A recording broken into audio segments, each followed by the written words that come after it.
Hello everyone, and today I'll teach you how to customize the buttons on the Sony ZV-E10 camera to make the most out of it. So today I'll show you how to customize two buttons, trash can button and the C1 button.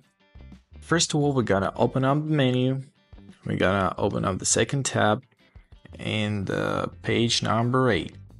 So here you can customize your camera, your video and your playback. So how have I customized my button?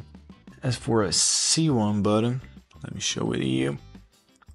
Originally we set to the background focus, but I rarely use this function, so I reset it to manage audio signals for quicker sound adjustments, as you see.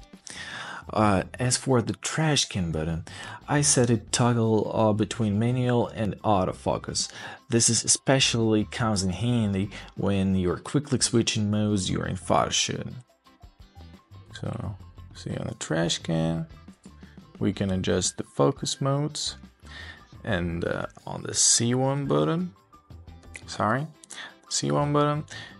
I can turn on or turn off the audio signals. Some useful tips. Think about the functions you use most frequently and assign them to the convenient buttons. For instance, you can often change shooting modes. You might want to set one of the buttons specifically for that purpose. Test your buttons. Experiment with new settings to ensure they are truly convenient for you. You might want to adjust them in the future based on your shooting needs. Now, when you're all set, you're good to go, and you're making your camera work simpler and faster. I hope this video was helpful for you. Thank you for watching.